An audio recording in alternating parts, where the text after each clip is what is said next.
Curious George was an incredible TV show. A monkey out of his element, always causing trouble and learning lessons. George could run toy trains and count to 10. How tough could this be?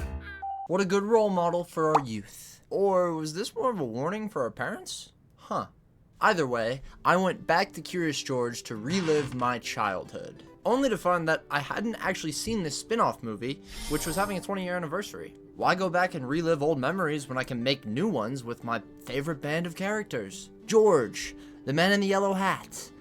The man in the yellow hat has a girlfriend, I think. And the doorman, or hotel owner, or animal control, whoever that guy is. Maybe my experience with the show was less in-depth than I thought. All I know is I watched this shit at some point. There's a reason my playlist has Jack Johnson on it. Already this is getting hype. I have never seen George in the jungle before. Watch out for that tree! I said George in the jungle. This monkey is up to his usual hijinks, but actually making friends this time. The nostalgia was hitting hard seeing this little guy jump around to some Jack Johnson. I'm hanging on. I'm not going to let Curious George make me cry. I'm right on the edge. Maybe I saved myself with this pause. As I try to steady my emotions, I'm luckily able to find something to complain about. So far, I don't know about the animation style. It's 2D and very similar to the show, but something is weird. Is it the glossiness of every frame? Huh? Kind of.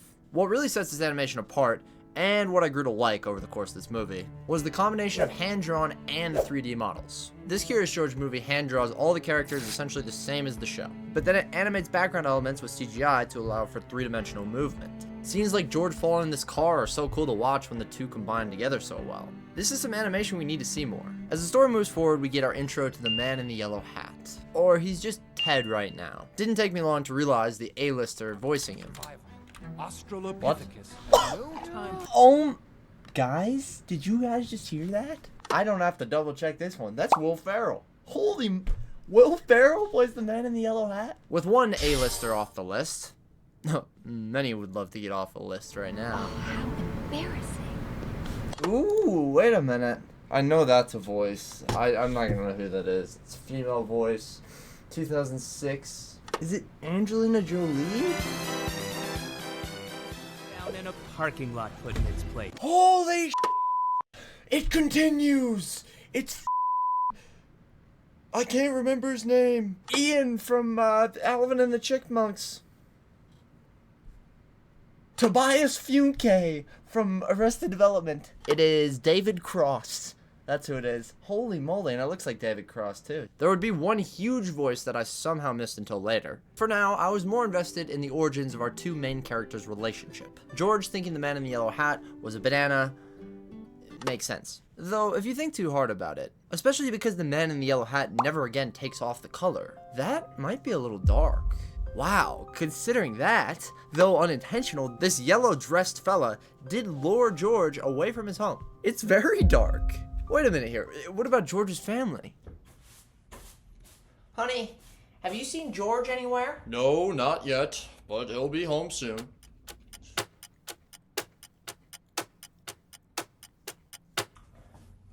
Honey, he's still not home. Well, I'm sure he's all right. Probably just getting chewed out by some jungle parents. We'll go look for him tomorrow, honey. Don't worry.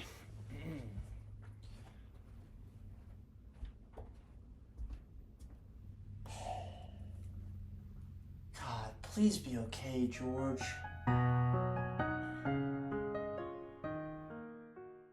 Well, I'm sure my mind isn't supposed to go there in a kid's movie. Unfortunately, at times, though, I do look at this with YouTuber opinionated eyes. For example, some jokes like this. It's starting to sting. I'm not gonna lie to you. Now it's burning, and it's continuing. Oh! I feel could be written way better. At least written in order to not waste Will Ferrell. This dude is as funny as it gets. Oh my God!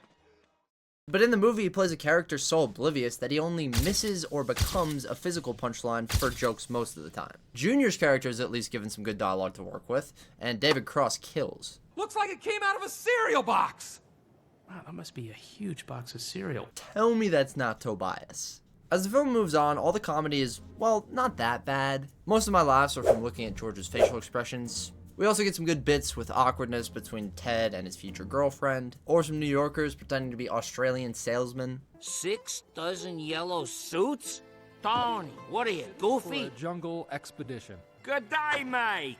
You stepped in the right place. All simple stuff, but it's better than that easy slapstick comedy that works on kids 90% of the time. You gotta make Curious George for adults, guys.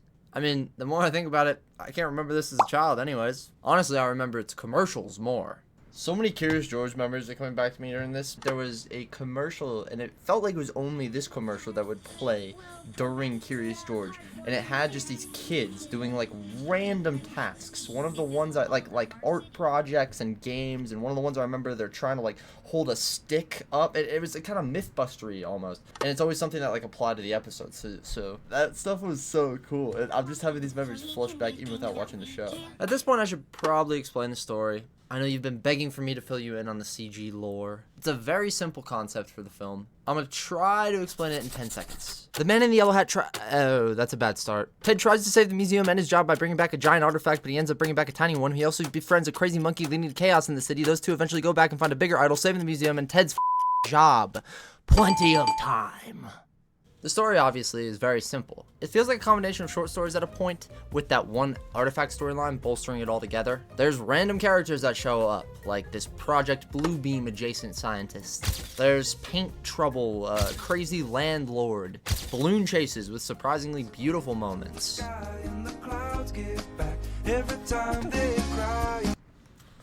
Just scenes like this, man. Not gonna get me quite, but oh, just so beautiful. Looking up at the stars, this scene, flying with balloons through the air. It's just so cute. I love it. Honestly, as I went through this movie, the more I realized they were going to take all this and land back on the museum stuff. So I was really happy with the balance they found. And George was real happy in this concrete jungle with his banana man. Hey, honey. How you feeling? Is George home? No, not yet, but I've got some leads.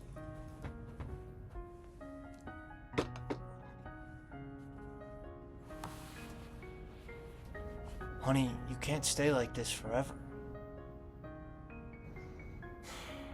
Well, I'll come check on you tomorrow.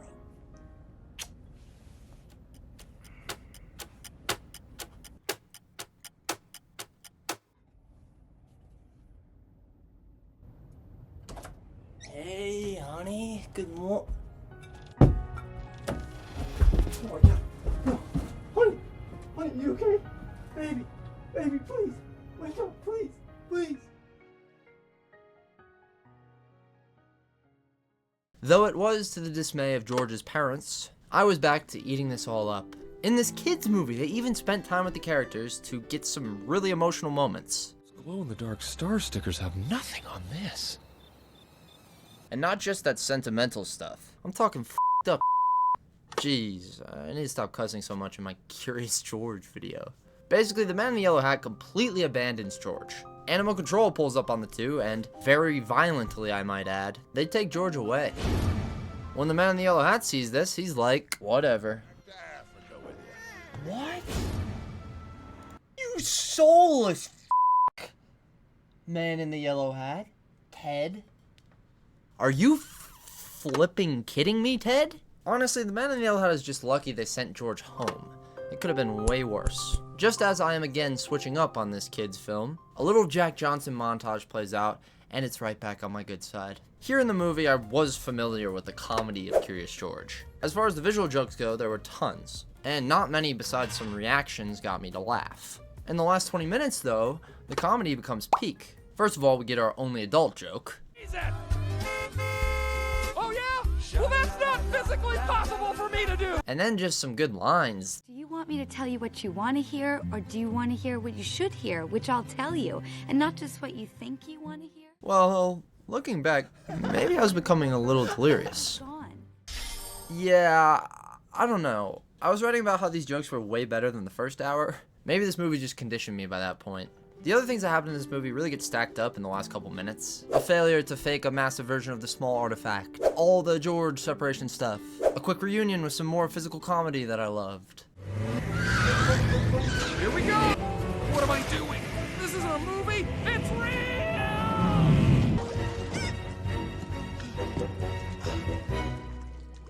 Though once the man in the yellow hat got on the right boat, his apology was not enough for me. I'm so sorry. I'm so sorry that I almost let you get euthanized by freaking animal control, and then it got to the point where you were on a ship in a cage going off to Africa. But now you can come back and live with me. As I sat at the end watching George blast off around the earth in a rocket, yeah, it ended with a bang. I was just so happy to be spectating this piece of art. A representation of my childhood that still gave me a new memory. I gotta stop pausing because it doesn't count, I guess. But do you see a tear? I don't. They didn't start running, baby. And I can blink all I want. We're vibing. I got through it. Oh, in all seriousness, I think this Curious George movie from 2006 is really a thing of beauty. It's absurd and very childish at times.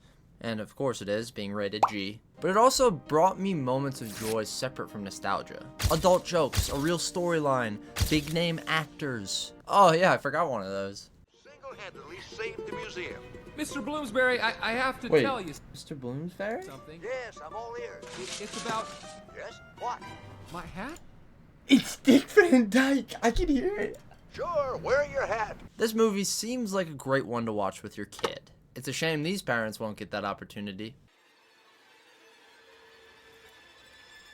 It's been 6 months since George left. 5 since his mother followed him in her own way. I've heard rumors of what took my son, a being with zero remorse. He took my child, in turn took my wife. I won't stop taking his family until I am returned what I worked so hard to keep.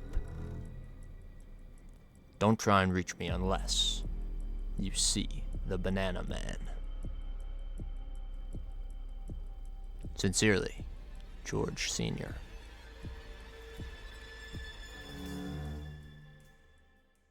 And with that, thank you, Bridget. Specifically you, Bridget. And of course, to everyone else who watched this one, thank you. And another thank you going out to all my members spectating today. If you want to learn more about memberships and all we offer over there, please click the join button. But if you don't want to look at any paid stuff, you can click the other link, which will be a free email newsletter, which you can get more involved with me, behind the scenes stuff, more talk about movies. And lastly, Fresh Out the Film podcast. It's me and my sister. We go to the movie theater, hop in the car right after and turn on the mics. It is awesome. We carry that movie energy over. Please go ahead and check that out. But yeah, I think we're done here. So, deuces.